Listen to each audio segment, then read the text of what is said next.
Ebbaluwa ya Petero ey'okubiri. Essula esooka.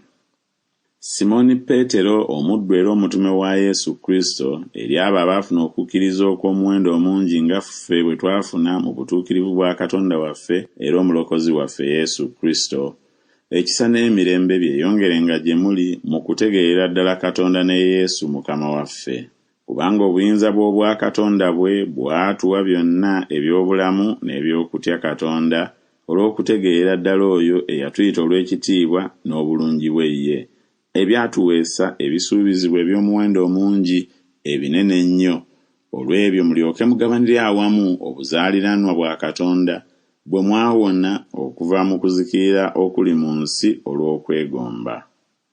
Naye era olw'ekyo kyennyini bwe muleeta kulwamu okufuba kwonna ku kukkiriza kwammwe mwongerengako obulungi, era ne ku bulungi bwammwe okutegeera, era ne ku kutegeera kwammwe okwegendereza, era ne ku kwegendereza kwammwe okugumiikiriza, era ne ku kugumiikiriza kwammwe okutya Katonda, era ne ku kutya Katonda kwammwe okwagala abooluganda, era ne ku kwagala abooluganda kwammwe okwagala.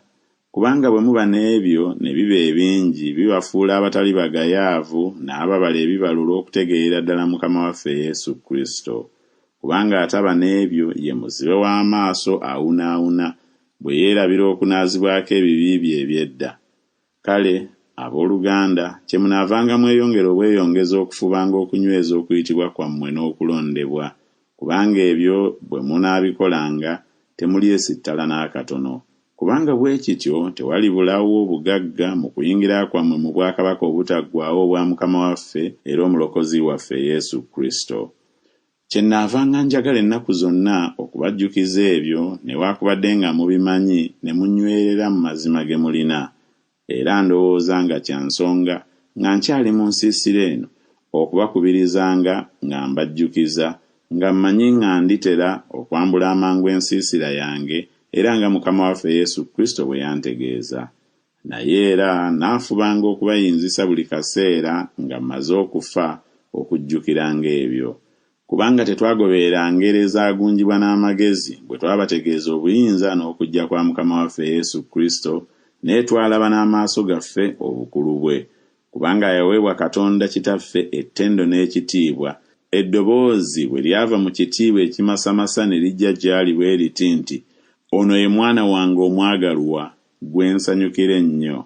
N'eddoboozi eryo ffe ne tuliwulira nga liva mu ggulu bwe twali awamu naye ku lusozi olutukuvu. Era ekisinga obunywevu tulina ekigambo kya bannabbi.